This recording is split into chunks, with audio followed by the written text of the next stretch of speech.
start off with King Trout. And yes, I'm going to mute the alerts for the reacts. Don't worry, I will still see them, but we will not be hearing them. So yeah, we're going to start off with King Trout talking about a Scottish tradition that is apparently illegal in America. Which I have no idea what that means. I guess we're going to find out though. So, let's find out. Sup, nerds? Today we're diving into a topic that combines food, history, and a little bit of international controversy. Haggis. It is haggis. Okay. Too many of you actually guessed haggis, so 10 points for everybody who just guessed haggis within the first 10 seconds of this video. Bravo. National dish, and believe it or not, it's been illegal in the United States for decades. But why? What's the story behind this haggis ban? I'm King Trout, and 2 months ago I went out to go buy smokes, but unlike your father, I came back. Yay! First things first, what is haggis? Well, haggis is a savory pudding, in the UK sense of the term, made from a sheep's heart, liver, and lungs, chopped up with onions, oatmeal. Wait, I thought it was sheep's stomach. Wait. Let me hear the ingredients again. Sheep's heart, liver, and lungs. Sheep's heart, liver, and lungs. I thought it was the stomach is the cat. Okay, so it's sheep's stomach stuffed with liver, lungs, and heart. Okay, I realize it's a fictional movie, but I remember from the first Highlander movie when he calls Ramirez a stupid haggis. When Ramirez goes, "What is a haggis?" He's like, "Sheep's stomach stuffed with liver and barley," he said. And I thought it was legit, but okay, so the stomach is the casing. Fair enough. And Canito, I don't know. I do not know if the original early bagpipes were made from sheep's stomach. Chopped up with onions, oatmeal, suet, which is just animal fat, spices, and salt. You stuff all that inside of a sheep's stomach and boil it. Oh, okay. Which sounds disgusting, let's be honest. It is objectively a very gross-looking and sounding food. But hey, nobody ever accused... okay. It looks like hang on. ...and salt. You stuff all that inside... Tell me that doesn't... other than the split in the stomach right here, tell me this just doesn't look like a giant testicle. That looks like a giant ball sack. If it wasn't split open. Sheep's stomach with meat and barley. Okay, yeah. It's not bad, actually. I take your word for it, Machinist. I will just take your word for it if you don't mind. Out of a sheep's stomach and boil it. Which sounds disgusting, let's be honest. It is objectively a very Rocky Mountain Irishes are much smaller than that. And sounding food. But hey, nobody ever accused the British Isles of producing good food. It's kind of their thing they famously suck at. But regardless, it's a dish absolutely reeking with history, tradition, and allegedly it actually tastes pretty good. According to an English language translation of La Ruse Gastronomique, although its description is not immediately appealing, haggis has an excellent nutty texture and delicious savory flavor. And that was written by a French guy. And their whole thing is that they're... Look! Animal testicles are considered a delicacy in the fucking US, for God's sake. I.e. Rocky Mountain oysters. Rocky Mountain oysters are... bibbits. I mean... I've seen it happen. In person. Not by me, but someone else that actually had a Rocky Mountain oyster. Fresh. From the bowl.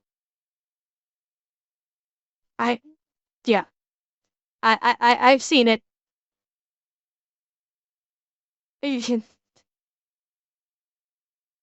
Yeah. I spent a little bit of time on a ranch out west, and we did a cattle drive, and the end of the cattle drive ended with basically rounding up the calves, doing branding, vaccinations, and castrating the bulls. And one of the people in our group actually, as the testicles were removed, they cleaned off the testicle, popped it in their mouth, and swallowed it down, fresh from the bull. Yeah. That's a memory I wish I'd burned at the stake, but it's still there and it's never going away. The global arbiters on what food tastes good. You know, like in that movie where the filthy, disgusting rat uses his ginger slave to cook for him by pulling his hair. Ginger slave. What were we talking about? Oh yeah, haggis. Where did it come from? Where did it go? Where did it come from? Nobody knows. Seriously, nobody knows the origin of the recipe. There are stories about oh yes, the Romans King, that creating fresh. it, or sheep herders moving sheep across Scotland. You're just taking organs from the animal. Why did you tell us this? The cargo, because I fully believe in sharing my mental pain.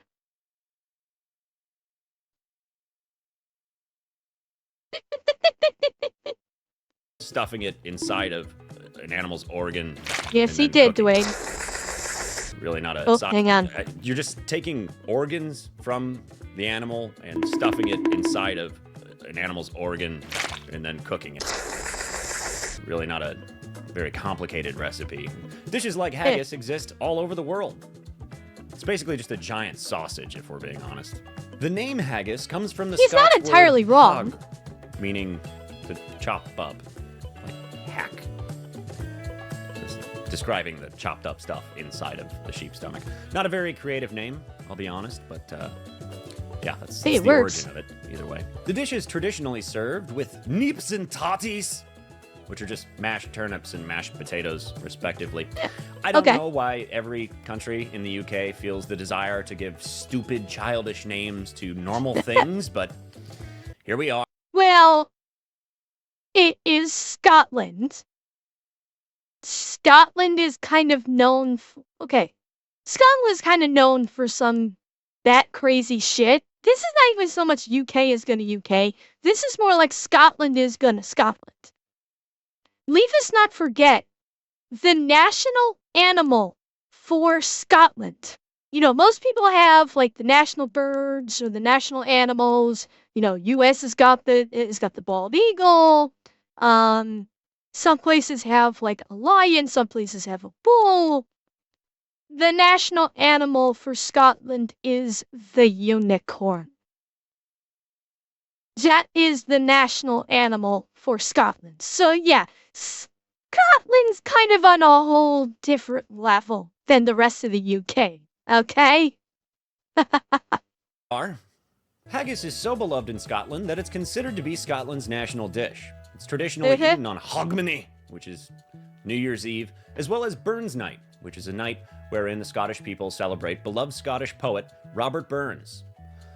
Which is a bit gay if you ask me. Hey! Burns actually wrote a poem about haggis, which he called Address to a Haggis, which is read at these Burns Night suppers. Now, it's far too long of a poem for me to read it to you right now, but I can assure you, it's not very good anyway. Robert Burns, by the way, is the dude who wrote Auld Lang Syne. Not that that's relevant to this story in any way, shape, or form, but it's a fun tidbit of trivia you can use to scare away people at a house party. But why is it banned in America? It all begins with old Honest Abe, Abraham Lincoln. Kinda. On May 15th, 1862, Abraham Lincoln signed the legislation to establish the United States Department of Agriculture, commonly known as the USDA. Lincoln referred to the USDA in his final message to Congress as the People's Department. Okay. Does that imply that he thinks agriculture is people? It's... Oh my god, Jack. Abraham Lincoln is responsible for Soylent Green. It was Abe Lincoln who did this all along. Now we know. It's in the name. It's the Department of Agriculture. Or would he call it the People's Department? If that was his intention, why wouldn't he have named it that? I digress. The USDA was originally established to conduct agricultural research and then pass this information along to the American public. But since they're a government agency, their power has only increased exponentially over time. Don't get me wrong, I understand why they exist, but some of the things they're in control of get a bit silly. Which brings us to 1971, when the story of the so-called Haggis ban begins. In 1971, the USDA decided to prohibit the importation of, as well as consumption of, food products containing animal lungs, a key ingredient in traditional haggis. Their reasoning? Concerns about food safety and the potential of spreading a disease called scrapie, which is essentially mad cow disease, but in sheep. Mad sheep disease. Okay, I have no idea what this disease is. Is it something that can jump the species barrier? Like with mad cow disease? Yeah. Because if it can jump the species barrier, yeah, that's actually, at the time, understandable. That, well, yeah, exactly. I mean, you wouldn't want to take that gamble. And for that time period, it does sound reasonable. Until you realize, when he says it, hang on. Food safety and the potential of spreading a disease called scrapie, which is essentially mad cow disease, but in sheep. There are sheep in the U.S. Although, wait, sorry, I'm getting myself screwed up. He's just saying no using of lungs. Sheep's. Wait, but if it's a prion, it wouldn't be only. Well, they probably didn't know. I was gonna say, probably, it's not like that it would only be in the lungs. But again, this is way back when. They probably didn't realize that prions don't only reside in the lungs, so. Mad sheep disease. Not as catchy. Their logic was and is that the potential exists for stomach bile or phlegm containing dangerous pathogens to make its way into the lungs, which would then be consumed. This concern in addition to the fact that lungs are a very porous organ, and since they functionally work as an air filter for the animal when they're living, the potential exists for the animal to breathe in things that are beyond the farmer's control that you might not want to consume. But your dog can, though. Bovine spongiform encephalopathy. Encephalopathy. Oh my god. I can't believe I'm tripping over this. I've said it before. Encephalopathy is the only animal prion disease that has been demonstrated to be zoonotic, causing variant Creutzfeldt-Jakob disease in humans. Okay. Okay, so mad cow is the only the only prion that's zoonotic and can cause it. Okay. Well, I've said encephalopathy before. Actually, I'm putting an extra L in there. That's why I keep having I keep putting an extra L in encephalopathy. Or I'm not. Anyway. Stop. Stop it, Mose. Animal lungs are regularly used in pet foods. They're also the only dog can. Wait, what though. did that say? Animal lungs are regularly used in pet foods. Pet food is, however, regulated by the FDA. Asterisk. They're also the only organ expressly banned for human consumption. Brain? Fine. Stomach? Fine. Genitals? Okay, weirdo, but fine. Lungs? Oh, hell no. And the ban hasn't just been a blow to Scottish expats longing for a taste of home. It's also become a point of tension between Scotland and the United States. The Scottish government has made multiple attempts to get the ban lifted. All have failed. The ban was almost lifted in 2021, but slightly more important things like Brexit and, the big coof got in the way of that happening. So it still remains in place.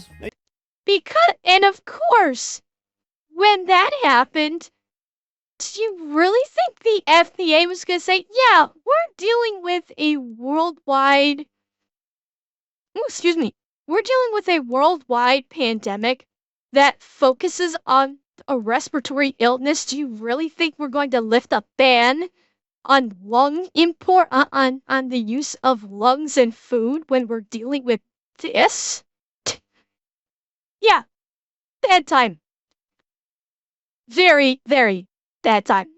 Now, you can still technically get haggis in the United States, but it won't be the real deal, because authentic traditional haggis involves the sheep's lungs in the recipe. For the Scottish-American community, Well, the ban has been a bit I don't more know. than It an could be a big inconvenience. import. Haggis is a staple at these Burns night suppers, as well as other cultural celebrations. And without haggis, you're taking away a little bit of that authenticity. Which, I mean, I get. It'd be like if, you went to another country as an American and you wanted to have a traditional Thanksgiving dinner, and then you find out that turkey is illegal for human consumption in that country. Hey. Which, depending on how it's cooked or how dry it is, I kind of get. But you understand where I'm coming from. But when there's a will, there's a way. People have resorted to alternative methods to get their haggis, such as recipes that don't involve lungs, or even vegetarian haggis, which... What? Come on, what are you doing? Okay. Let me be clear. Vegetarian haggis doesn't exist. It does not fucking exist. There is no such thing. Vegetarian haggis is basically a vegetable ball. You cannot call it haggis especially if it's all veggies. It don't work that way. Okay, slide out. I'm calling this out. Vegetarian haggis, that's not a thing. What are you doing? As well as smuggling. Oh yes, you heard me right. Oh There's my. an entire industry of lung smugglers, which sounds rad as hell. It sounds like something out of like a dystopian future. Like the 2010 movie Repo Men. Okay. Quick version, Repo Men. Slightly near future. Organ transplants, organ harvesting, organ growing is a big thing. Very expensive. If you can't pay for it, you get people called repo men that come after you and will literally rip the implanted organ out of your body and return it to the pharmaceutical company. One of these repo men gets seriously injured, has to get one of these artificial organs. He can't pay for it, and he goes on the run, and his best friend, who is also a repo man, is hunting him down. There you go. I just summarized the plot of Repo Man, and it took me less than 2 minutes.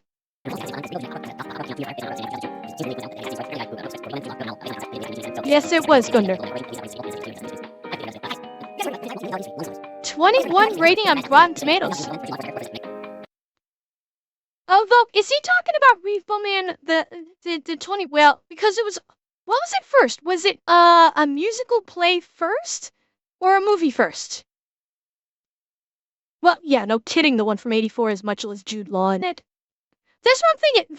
The one from 84, that's the rock opera, right? Which stars, I think, Anthony Stewart Head.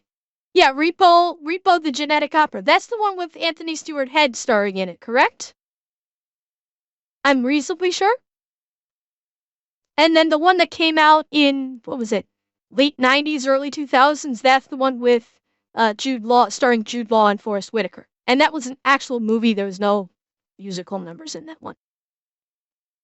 Yeah, I can't remember if it started off as a play or if it started off as a film that was a rock opera and got turned into a play. I don't remember. I have completely derailed this video. So anyway, lung smugglers. Coming primarily from Canada, these organ smugglers are working their hardest to make sure everybody on this side of the border gets their sweet, sweet sheep lung fix. From 2016 to 2020, coming down from here, 17,300 ruminant byproducts were seized by U.S. Customs at the border. Now, obviously, this includes all... Let's see. An even-toed ungulate mammal that chews the cud regurgitated from its rumen. The ruminants comprise the cattle, sheep, antelopes, deer, giraffes, and their relatives. Interesting. Well, okay, Alex, to be fair, that's how it's getting smuggled in. It's getting smuggled in down through Canada. It's not Canada itself sending it down through. Just remember, because I'm guessing it's probably coming up, and it's coming down through Canada instead of up through Mexico because the cartels probably wouldn't let you smuggle it up through Mexico, whereas Canada does not have a cartel. So Canada, it's easier to smuggle down through. Ruminant byproducts, but primarily it's sheep lungs. There's not really much desire for any of the other byproducts, but there certainly is a desire for those delicious lungs. It's estimated that the sheep lung smuggling industry, say that 10 times fast, is valued in the millions of dollars. For reference, the haggis export market in Scotland is valued at just over $8 million, so obviously there's a desire for these things. And apparently nothing beats the real deal lung-filled haggis, because according to Scottish journalist Alex Massey upon eating the American alternative in 2013, the texture of the haggis made without lungs tends to resemble that of a pâté more than the haggis I grew up with in Scotland. Okay, I've never had either version, so... Oh, shit, I just spilled my Red Bull. I've never had either version, so we'll go with what he said. Party foul. I'll be right back. I need to go get a paper towel.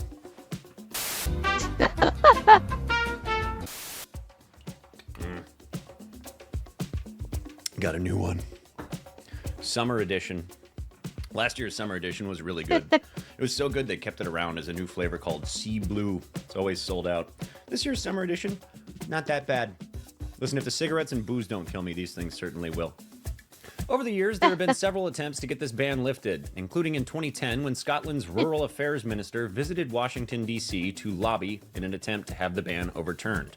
But the USDA stood firm, citing their concerns about the potential for pathogens to exist in the lungs, along with the fact that since the lungs functionally work as an air filter for the animal while they're alive, the farmers really can't control what enters the animal's lungs in the same way they can attempt to control what the animal eats. They compared eating the lungs to eating a dirty air filter. Which, I mean... Okay.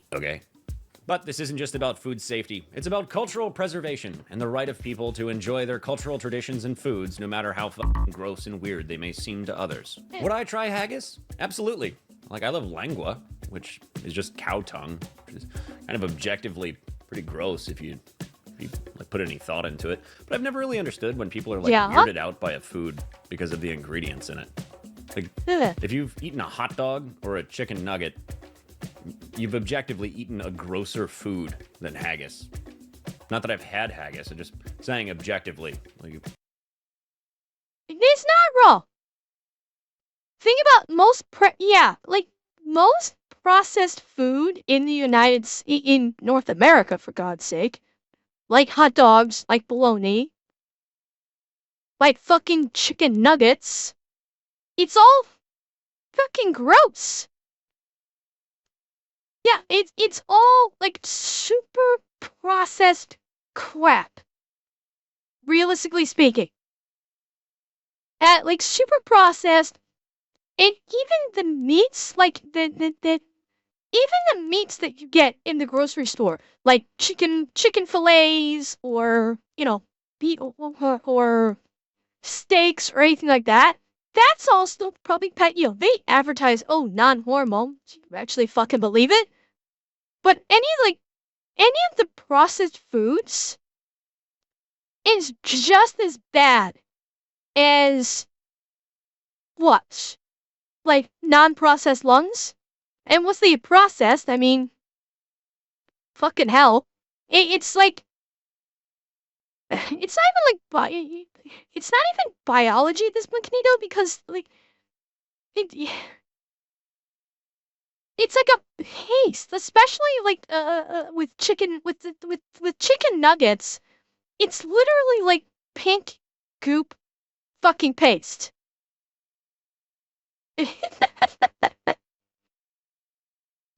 Yeah, so perfect example. I actually got turkey slices. about a week ago. I got like shaved turkey slices to make turkey sandwiches with. And after like the first day, I threw them out because holy hell, I made like one sandwich with those turkey slices, and I don't know if I just got a bad batch or something, but my stomach just like, oh, it said, oh hell, fuck no, and it was not a good day. So, and like that's like more the processed shit. It but the thing is, like, our bodies are actually kind of used to it, which is why we don't like I guess you'd probably say we built up a tolerance to all of the crap that gets put into our processed foods now.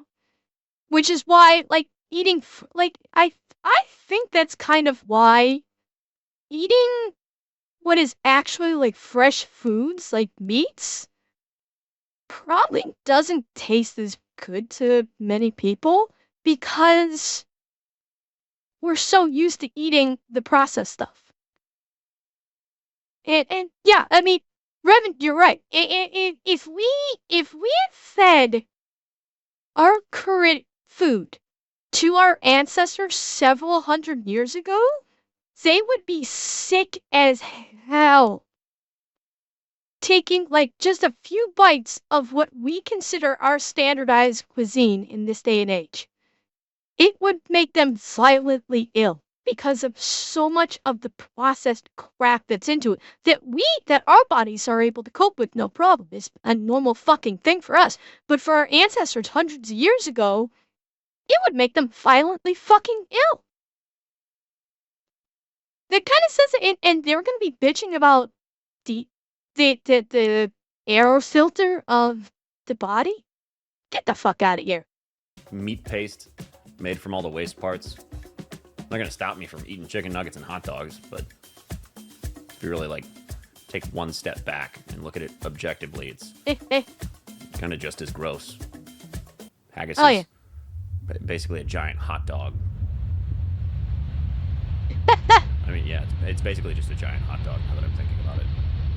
The festivities don't just end at the consumption of haggis, though. Oh no. Haggis hurling is an event wherein you hurl a haggis. You're judged on accuracy as well as distance.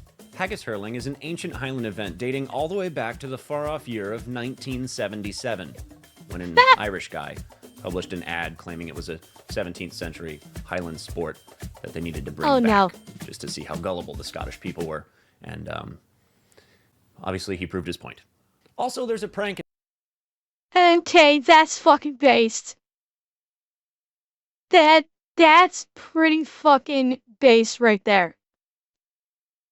An Irish guy tricked all of Scotland just to see if it would work, and it did. That is fucking cool. That is based. That Irish reporter right there, mad fucking props to him for making an entire nation go, oh yeah, this is a thing, we need to bring this back, and it never existed. And bearing in mind, this was back in the 70s, so this isn't when people were obscenely gullible like the shit we see now. Well, okay, Brethren, going back to that, yeah, you're not wrong. In Scotland, wherein they tell foreigners that the haggis is a wild animal that roams the Highlands, kind of in the same vein as like drop bears or the jackalope. I read an article that claimed 33% of American tourists believe that the haggis is a wild animal, which, two things. One, you just made that up. You just made that up. What were you polling people at the airport? You're a liar. And two, why wouldn't they believe you? Like, it's a made-up word for a food that is literally banned in our country. Why would we know what it is?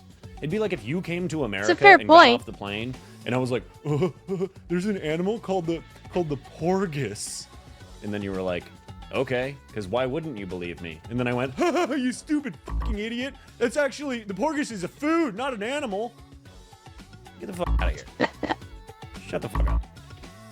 Does this ban need to continue? What does the future hold for haggis in the U.S.? While the traditional version may remain banned, the spirit of haggis lives on through creative alternatives, lung smugglers, and a strong Scottish-American community that keeps the tradition alive. But who knows, maybe one day we'll see the ban lifted, and haggis will make its triumphant return to the American shores. But I don't know, nor do I care. I just thought it was kind of interesting. Plus, I wanted an excuse to talk about the lung smuggling thing. Is there merit in protecting American livestock? Obviously. You can eat lungs if you want. They just can't be commercially harvested or distributed. You would just have to, kill the animal yourself. A lot of people don't want to do that. Ooh, God forbid you harvest your own food. By the way, there really isn't even any science that says that the lungs are any more dangerous than any other organ out of an animal. So it's like, why are you only going to ban one and why pick lungs? I don't get it. Yeah, like, to that point. People eat liver all the fucking time. And the liver is just as nasty of a filter as the lungs are. The lungs filter the air. The liver filters the fucking blood. Do you know how many pathogens and how much shit is flowing through your bloodstream that gets filtered out by the liver? But yeah, nickname, what I'm saying is in terms of like, oh, the lungs are nasty. People that say, oh, the lungs are nasty because they filter out the air and that's why we can't have lungs for consumption. The liver is just as fucking bad. And the kidneys, yeah, liver and kidneys are just as bad as lungs, and those are very frequently considered delicacies. So, the fuck? The federal government will allow you to buy enough Benadryl to see the Hat Man, or enough gasoline and spray paint to huff the myelin sheaths off your neurons until your brain turns to goo. And they'll dump Red 40 into everything else you eat, but God forbid you want to eat a sheep's lung. Whoa, don't eat that part of the sheep that the Scottish do. Ugh, none of that. Am I going to end this video with a rant about how government intervention has overstepped its bounds? Yes, that's how they all end. That's my thing. Not a big fan of the government. Anyway, as always, I've been King Trout. Thank you for watching. And as Kirsten Dunst once almost said, let them eat lungs. King Trout, in your last video, you said you were going to upload more and more often. Not technically true. Technically, I said I would try to upload more and more often, which is kind of half true. Now, in the last month, I was at the Young Americans for Liberty conference in Florida, as well as the Gun Owners of America conference in Tennessee. I've been out politicking, fighting for your rights. If you like freedom, you should be happy. I did have the chance to meet a lot of you at one or both of those conventions, which was nice. Love meeting y'all. Don't be afraid to say hi, snap a picture. Just don't be weird about it. One person was very weird about it. Oh. I'm going to share that story. If you like my shirt, you can pick up your own at kingtroutcomedy.com. That's where you can find all my socials. I'll try to be uploading more and more frequently. But again, thank you for watching. Love you, bye.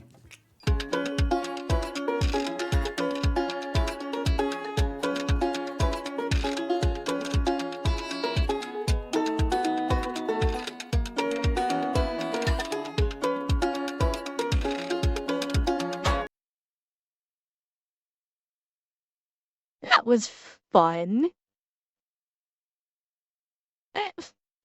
Well, I'm reasonably sure, Gorthor, the use of lungs in food is prohibited. So I think it's not only the import. I feel like that the use of them is also illegal in any food product. So it's both. It's the import and I think the use of them. I think, if I understood it all correctly.